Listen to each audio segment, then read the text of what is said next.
Dobrodošli, moje ime je Dejan Šimić, ovo je Ključ 13, jedina emisija na svijetu koja odgovara na vječno pitanje što je to ono za ono. U ovoj epizodi ćemo pričati o 3 Knipexove inovacije koje su se desile unazad 6 mjeseci, godinu dana i daćemo, točnije podijelit ćemo nagrade iz nagradne igre Kubrick System Pro organizatori. Let's go, iđemo!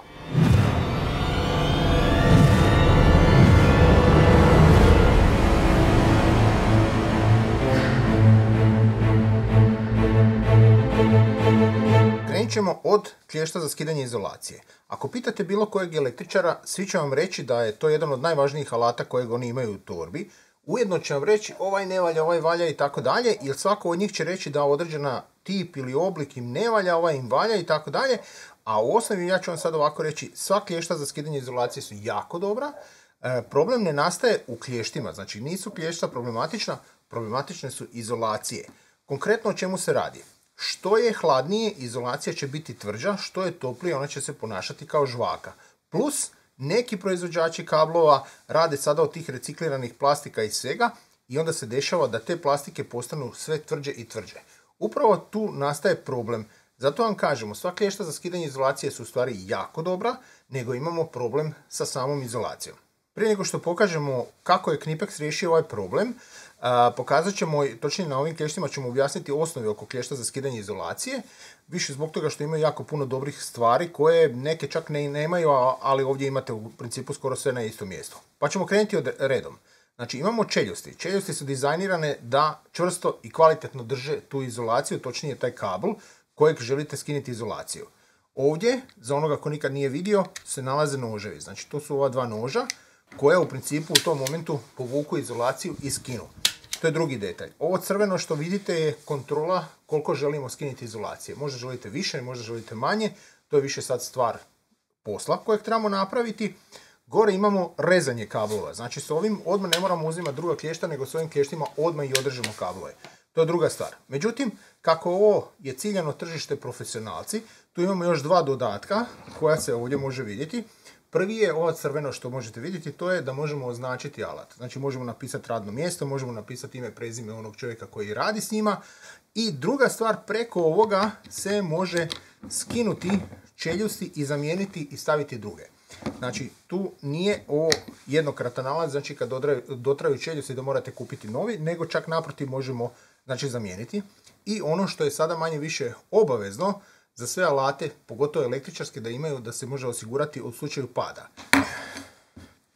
To su ovakve stvari. Znači morate ga zavezati i ovu vežete za sebe i radite na visini. Detalj koji ćete odmah moći primijetiti, to je ovaj tu kotačić. Mi smo namjerno ofarbali točkicu crveno, inače ne dobijete crveno. I pokazat ćemo u čemu je trik. Znači ovako. Da bi vam pokazali kako rade, pokazat ću vam na jednom kablu. Drugim riječima, pokazat ću vam situaciju kada koristite i skinete kabel, točnije izolaciju. Međutim, u situaciji kada je to, kao recimo danas je -9 u Osijeku, drugim riječima izuzetno velika šljiva, što je normalno i logično da sad recimo da uđemo u neki građevinski objekat koji je u izgradnji, kablovi će u stvari izolacija biti izuzetno hladna i tvrda. U toj situaciji ona ne žele čak za grebu, znači ne skinu do kraja. Upravo tu je to što je Knipex napravio. On je prilagodio da klješta možete prilagoditi situaciji kakav vam je na terenu. Znači ne pričamo samo o hladnoćama, nego može se desiti da određena izolacija bude tvrđa i određena bude mekša. Upravo zato vam je Knipex to omogućio da možete kontrolirati koliko će ona zagristi i držati u tim situacijama. Ono što još želimo napomenuti, ovo su klješta koja su namijenjena za 0,08 mm kvadratnih do 16 kvadrata mm kvadratnih da možete raditi. Znači imate izuzetno veliki raspon. Da bi vam pokazali koliko je to, ovo je malo deblje od dlake, znači mogu tako slobodno reći, i vi skinete izolaciju kao čale. Znači evo čak ni nećete, malo ćete teže vidjeti, pa ćemo staviti ovako, da možete vidjeti da je skinuta izolacija. Znači to je toliko tanka žica i bez problema skidaju izolacije. U tome je u stvari snaga ovih klješta što imate izuzetno veliki raspon, a s druge strane možemo raditi i u situaciji kada je izolacija vrlo tvrda ili ne. Topla preporuka svim električarima, ako tražite dobra klješta za skidanje izolacije, obavezno pogledajte Preciz Strip 16 od Knipexa. Vrlo pametna inovacija i vrlo pametno rješenje. A kada neko vidi ovaj alat, u većini slučajeva onako izgleda izuzetno čudno. i nećete znati o čemu se radi, a to je isto jedan od novih alata Knipexa. Ja ću čak namjerno malo okrenuti da vidite kako izgleda s drugih strana. Znači, vrlo neobičan alat. Pa ćemo ga čak i otvoriti da ovako malo vidite o čemu se radi. Znači, kakav je ovo tip alata? Ovo je u stvari alat za rezanje odvodnih cijevi. Znači, recimo kao što su kanalizacijske cijevi ili recimo odvodne cijevi od klime, na primjer. Zato što mu je raspon rezanja od 20 do 50 mm. Alat je izuzetno pametno, jednostavno rješenje. Jako jednostavno za korištenje i na brzinu ću vam pokazati koliko brzo možete odrezati nešto. Konkretno, ovo je cijev, recimo 20 kao što imate na odvodima od klime. Evo. U nekoliko okreta riješen problem. I vi ste odrezali cijev za odvod klime. Znači, vrlo pametno i jednostavno rješenje. Međutim, taj alat ima jednu, ajmo ovako reći, sakriveni dodatak. Sada smo okrenuli nož, drugim riječima pomjerili smo položaj. Znači, do sada je nož bio u sredini, očarafili smo, samo ga okrenete, stavite ga s druge strane i sada je nož na rubu. Vrlo bitna stvar. Stavit ćemo se u situaciju da imamo kanalizacijsku cijev koja nam strši iz zida, ajmo reći da ovako strši iz zida, i da mi želimo se poravnati sa zidom. Znači, alat dozvoljava da mi uzmemo i odrežemo, znači, ravno sa zidom kojeg imamo. Evo. Znači, i dobijete odrezano kao od šale. Evo, možete vidjeti kako nož u stvari hvata. Fantastičan alat, vrlo jednostavan, vrlo mal, vrlo kompaktan, ja ću ovako reći. Znači, ako gledamo, u ruku vam stane, ako nekome dobacite, neće se porezati. Strašno pametno rješenje, strašno jednostavno rješenje. Topla preporukama svima koji rade klime, znači s ovim alatom ćete biti brzi i jednostavni bilo gdje da radite, znači ne treba nikakav poseban alat i možete odrezati na mjeru. A s druge strane, ako radite klasične kanalizacije, odvode, vodovodne i tako dalje, ovdje, znači do FI 50, možete s ovim alatom odrezati bez da uzimate nešto specijalno. Topla preporuka s naše strane, ako neko nije primijetio ime, zove se Bix. Ovo je novi skalpel od Knipexa. Knipex je napravio neke vrlo pametne inovacije i pokušao je s ovim skalpelom riješiti jedan problem koji manje više svi skalpeli, svi proizvođači imaju. Točnije, ja ću ovako reći, nemaju rješenje. Samo Olfa ima djelomično rješenje, mogu slobodno reći možda 1/4, 1/3 ovoga problema ima riješeno, dok ovo ostalo nema. I sad ću vam pokazati u čemu je trik. Znači, ako gledamo, ovaj skalpel ima jednu, možete odmah primijetiti, dvostruku neku tipku. Ako izvučete oštricu, dobili smo oštricu. Međutim, ima jedan dodatak da stavimo ojačanje na oštricu. Razlog zašto stavljamo ojačanje na oštricu je vrlo jednostavno. Ako pokušamo sada micati ovu oštricu, vidite da se ona izuzetno savija. Međutim, ako stavimo to ojačanje, gledajte šta se dešava. Znači, više nema pomicanja. Znači, ona je vrlo postane kruta. I to je Knipex išao riješiti taj problem. To je vrlo bitno kada se režu tvrđi materijali. Ono zašto sam spomenuo Olfu je zato što Olfa ima rješenje, međutim ima, opet vraćamo se na ono što sam rekao, možda 1/3, možda 1/4 rješenja ima napravljeno. Zašto? Kada kod Olfe izvučete oštricu, u stvari je tu sada kruta. Možete još malo dobiti, što se kaže, koji centimetar i ona je tu kruta i osigurana, ali ne dalje od ovoga. Znači, dok kod Knipexa možemo praktički punu dužinu dobiti, čak i više. Želim da malo obratite pažnju da ojačanje izlazi i više. Znači više od same oštrice. E sada, kakve su to inovacije koje je Knipex stavio na ovaj proizvod? Znači prvo, cijelo tijelo je izraženo od magnezija. Ono što smo već prije govorili, magnezij je lagan, a s druge strane dobijete izuzetno veliku čvrstoću. Gotovo kao čelik se ponaša. Napravio je ovo što smo sada vidjeli, znači dvostruki nož, znači gdje imamo čuvanje oštrice. Oštrica je takozvani automatski lok, znači možete ju zabiti ako hoćete kao nož, kada je u sistemu autoloka, a autolok se postiže, to je to. Znači, nema ništa dodatno. S druge strane vam je stavio, znači, da imamo rezervne dvije oštrice. Znači, ovdje možete staviti dvije rezervne oštrice, tako da ne morate silaziti sa ljestava da bi stavili novi rezervni nož. I tu nam je skidanje samog rezervnog noža, točnije vađenje oštrice i promjera. Većina nas kada ide rezati, ja ću ovako slobodno reći, ljudi izvuku i uopće ne gledaju koliko je više izvučeno.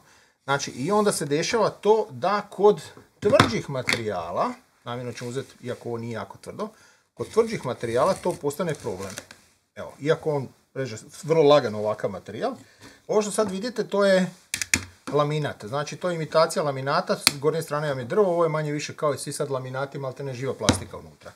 Međutim, kada hoćemo odrezati takav materijal, imamo jedan problem.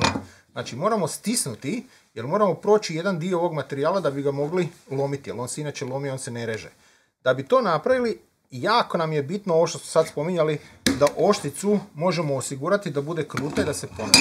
Jer kad budemo trebali sada slomiti, on će biti fino slomljen i moći ćemo ga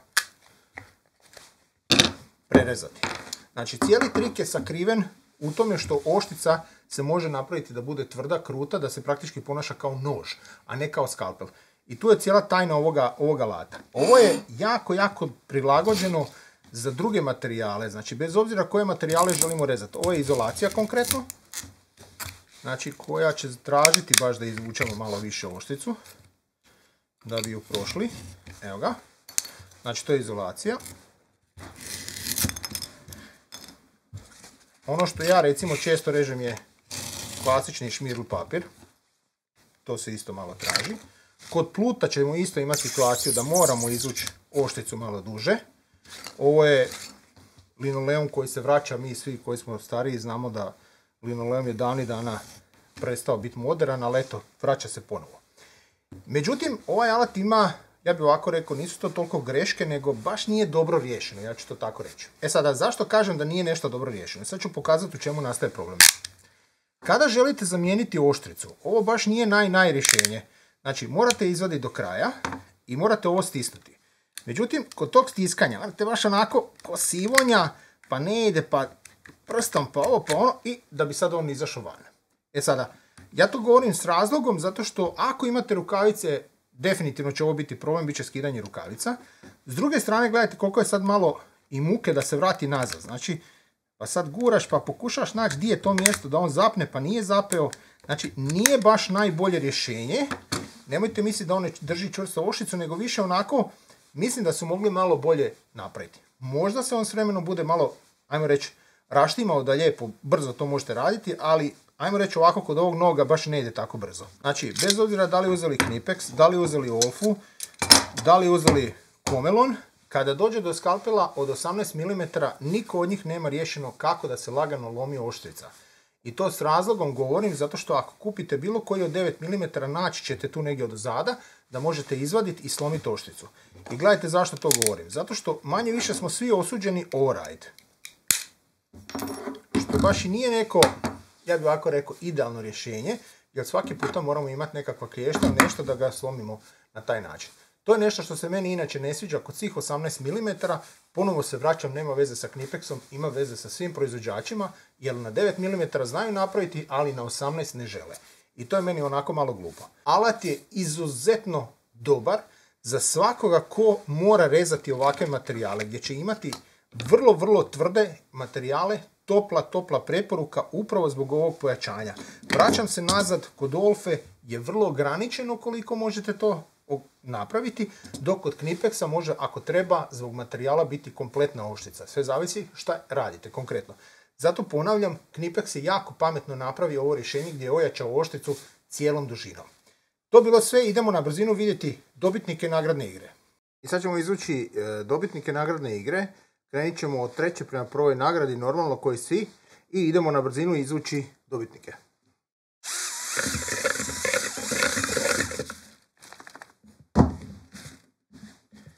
Znači, Mario iz Zagreba je dobitnik treće nagrade.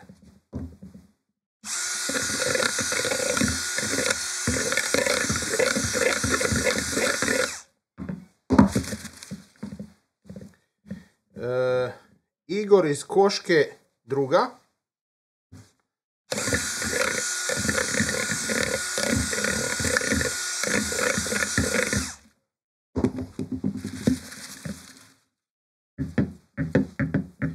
I Josip iz Slavonskog Broda, treća nagrada, točno prva.